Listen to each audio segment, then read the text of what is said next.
गर्व के साथ आप पीछे मुड़कर अपने इतिहास को देखें, समझे, पहचाने। यह आपकी ताकत थी। यह आपकी ताकत थी कि एक साधारण परिवार में जन्म लेने के बाद चौधरी चरण सिंह जी ने देश के राजनीति में अपना वर्चस्व बनाया और बड़े पदों को संभाला और बड़े क्रांतिकारी काम किए। ये सही बात है। आज भी ग्रामीण भारत के लिए वो एक सिर्फ किरण नहीं कह सकते, मशाल की तरह उन्होंने जो प्रकाश दिया।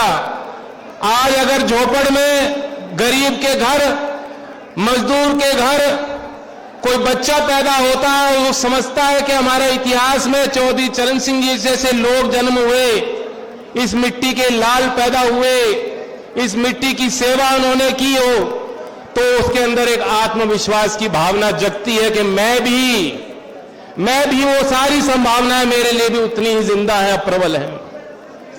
आज भी जो चौधरी चरण सिंह जी ने नारा दिया था कि देश के खुशहाली का रास्ता देश के खेत और खलिहानों से होकर गुजरता है, आज भी उस नारे की गूंज है।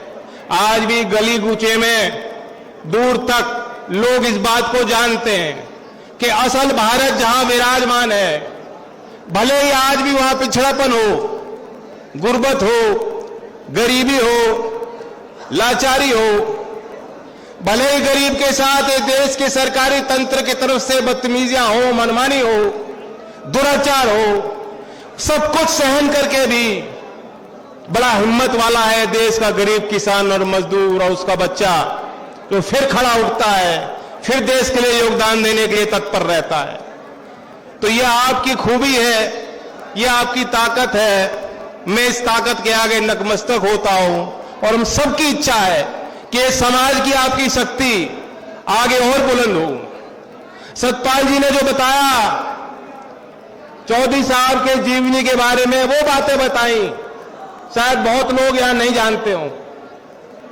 आज आप कल्पना भी नहीं कर सकते ऐसे समय में जब हम अपने वेशभूषा पे क्या कपड़े पहन रहे हैं, इस पर इतना हम लोग ध्यान देते हैं। प्रधानमंत्री जी की शोले आपने देखी होंगी, कपड़े देखे होंगे।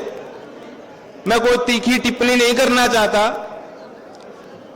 यह भी उनकी खूबी है, लेकिन उन्होंने बात बताई कि देश के ऐसे भी प्रधानमंत्री रहे जिनका कुर्ता फटा था, उनको कोई टोकता था कि आपका कुर्ता फटा, वो कहते थे नहीं, मेरी दादी जी को उसी कपड़े से उनके लिए बनियान बनाना है।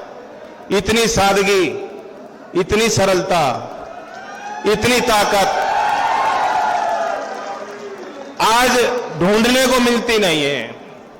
तो एक सच्चाई है, भले कड़वी लगे लोगों को, लेकिन आज भी चौधरी चरण सिंह जी की कमी भारतीय समाज महसूस करता है।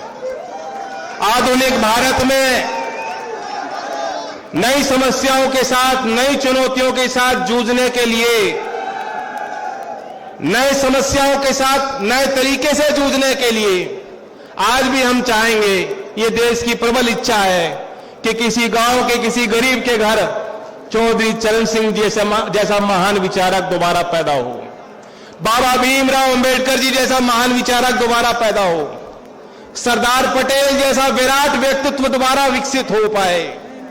ये हम सब की इच्छा है।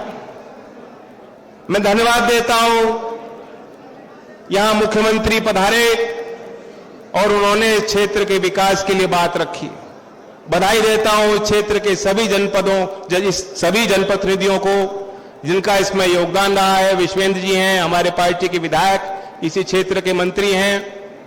और ये बधाई की बात है कि मैं देखता हूं कि हर बजट में भरतपुर की अलग चर्चा होती है।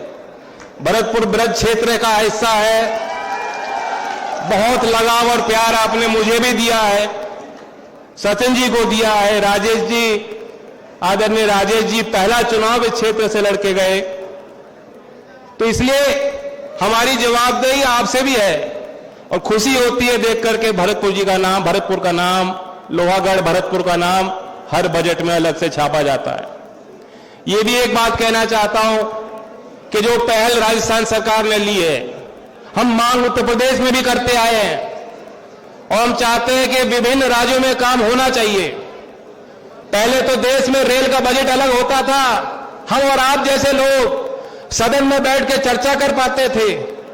गांव में बैठा व्यक्ति जानता था कि मेरे जनपद में कौन सी नई ट्रेन, कौन सी नई सुविधा मिल सकती है, और आपका एक दबाव सरकारों पे बनता था।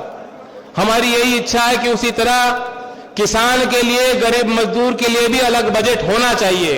और बेहद खुशी है कि राजस्थान में जो सरकार है उन्होंने पहल की है और कृषि बजट अलग से पेश किया, क्योंकि बहुत सी ऐसी योजना बनती हैं जो सरकारी जाल में फंसी रह जाती हैं।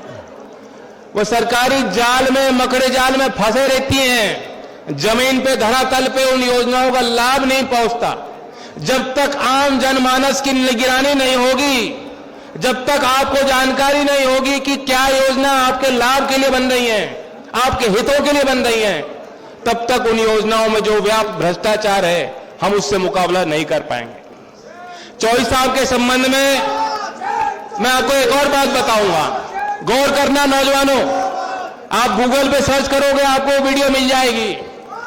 चौधरी चरण सिंह जी ने जब 15 अगस्त को भाषण दिया था लाल किले से, आजकल तो बहुत बड़े बड़े शो होते हैं, पूरी ताकत झोंकी जाती है सभाओं में, लेकिन उस भाषण को भी आप देखिएगा। आज ऐसी सरकार केंद्र में है जो लाख गलतियां कर दे लेकिन एक भी मानने को तैयार नहीं है। आज हमने देखा जब नोटबंदी हुई किसी से पूछा नहीं, अब अग्निवीर योजना लाए हैं, जितने नौजवानों की फौज है,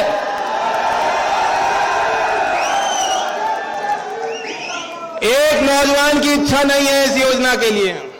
और हम लोग जो मंच पे हैं, जो विपक्ष के नेता हैं, मैं ये भी वादा कर दूं, आप हमें ताकत दोगे तो 2024 में कागज के टुकड़े की तरह इस योजना को फाड़ देंगे।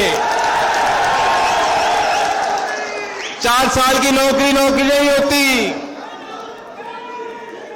ये देश का नौजवान जो वर्दी की तरफ देखता है ताक लगाकर, जो वर्दी पहनना चाहता है, वर्दी पहनकर देश के लिए खून कुर्बान करना चाहता है, तैयार है, उसकी भावना को ठेस हम लोग बर्दाश्त नहीं कर सकते।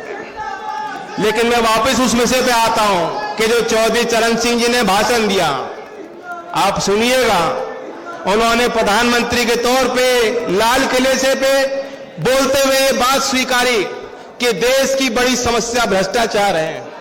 उन्होंने देश की बेरोजगारी पे अपनी चिंता जाहिर की और ये बात स्वीकारी कि देश में बेरोजगारी बढ़ रही है। उन्होंने देश की असल जो समस्याएं थी, जो वास्तव समाज की स्थिति थी, उस पे अपने विचार रखे, लाल किले से स्वीकारा कि देश की सरकार की प्राथमिकता होनी चाहिए ये देश के आदिवासी लोग, ये देश के दलित लोग, ये देश के वो किसान जो 1 हेक्टेयर से कम भूमि पे खेती करते हैं, ये देश के बेरोजगार लोग। आज आपको कोई ऐसा नेता नहीं मिलेगा जो इतने बड़े पद पे बैठ के ये कहेगा कि हमें बहुत कुछ करना है। आज देश के प्रधानमंत्री वो हैं जो कहते हैं कि 70 साल में क्या हुआ।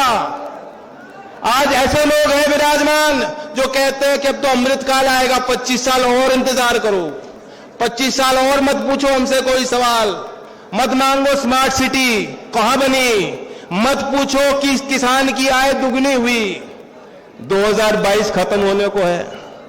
2022 की बात करी थी ना कि 2022 में किसान की आय दुगनी होगी। यहां किसान है, किसान के बालक हैं, किसान के घरों से आए हुए हैं। एक भी किसान हाथ खड़ा करके बता दे किसी की आय दुगनी हो। और ताज्जुब है कि सरकार ने आंकड़े प्रकाशित करने बंद कर दिए। आखिरी रिपोर्ट 2019 की निकाली गई है, उसके बाद सर्वेक्षण करना बंद कर दिया कि कितना कर्जा है किसान पर, कितनी आय है, कितनी जमीन बच रही है। अब केंद्र सरकार वो डेटा इकट्ठा ही नहीं करती। और 2019 की बात मैं आपको बता दूं, तुलना 2013 और 2019 में कर दूं। 2013 में औसतन अगर 45,000 रुपए का कर्जा प्रत्येक किसान परिवार पे था, तो बढ़ के 74,000 रुपए का कर्जा हर एक किसान परिवार पे हो चुका है। ये सरकारी आंकड़े बता रहे हैं। कर्जे का भार है, किसान की लागत बढ़ रही है, खेती महंगी हो रही है, जमीन आप बढ़ा नहीं सकते हो, सरकारी भर्तियां समय पे होती नहीं, केंद्र में आप देखें तो कोई भर्ती नहीं निकल रही। ये सारी समस्याएं हैं। मैं एक मांग रखना चाहता हूं, क्योंकि जब अच्छे दिन आते हैं, जब पवित्र दिन होते हैं, जब त्योहार होते हैं, और आज चौधरी साहब की हम लोग जयंती मना रहे हैं, तो हम लोग संकल्प भी लें। मैं 3 बात करना चाहता हूं जो मेरे लिए व्यक्तिगत तौर से संकल्प हैं, और मैं जानता हूं कि मंचा सिंह जितने लोग हैं और आप लोग उसमें शामिल होंगे। पहले मैंने कर्जे की बात कही। आपको मालूम है पिछले 5 वर्षों में 10 लाख करोड़ रुपए बड़े लोगों के माफ हुए हैं। 10 लाख करोड़। कितने बड़े बड़े पूंजीपति आपको मिलते हैं जो विदेश चले गए, भारत की नागरिकता छोड़ के चले गए, भाग गए पैसा लेके। कितना आसान है, सरकारी बैंक से पैसा लो, दिखा दो कि उद्योग में लगाया, खाते से पैसा निकालो, बता दो प्रोजेक्ट फेल हो गया और दिवालिया घोषित कर दो। जब वो दिवालिया घोषित कर देता है तो उससे कोई वसूली नहीं हो पाती है। किसानों के पास ऐसा कोई तंत्र नहीं है। और मेरा पहला संकल्प होगा कि किसानों के लिए राष्ट्रीय स्तर पर और सभी राज्यों में हम कोशिश करें कि कोई बोर्ड या आयोग का गठन हो जो निरंतर देखे, अगर इस देश में 100 करोड़ लोन लेने वाले बड़े पूंजीपति का लोन माफ हो सकता है, तो 5,000 रुपए अगर किसान नहीं चुका पा रहा, गरीब नहीं चुका पा रहा, उसका लोन भी विधिवत तौर पे माफ होना चाहिए। दूसरी बात, धर्मेंद्र जी, सचिन जी, जो नौजवान हैं, वो नौजवान की उम्मीद समझ सकते हैं, नौजवान की भाषा समझ सकते हैं, नौजवान के सपनों को जानते हैं। आज देश में नौजवानों को और खास तौर से राजनीतिक क्षेत्र में यह बताया जाता है तुम्हें वोट देना है। हर एक नौजवान को बताया जाता है कि तुम्हारी वोट बनी कि नहीं बनी, वोट जरूर देना। जब ऐसी सभा होती है तो कार्यकर्ताओं को कहा जाता है भाई दरी बिछाओ, दरी बिछाओ, लोगों को लाओ, प्रचार में जुट जाओ। लेकिन जब चुनाव लड़ने का मौका मिलता है तो मौके नहीं मिलते। खुशी हुई देखकर निर्मल जयपुर से चल के एक नौजवान, प्रतिभाशाली नौजवान आपके बीच आए।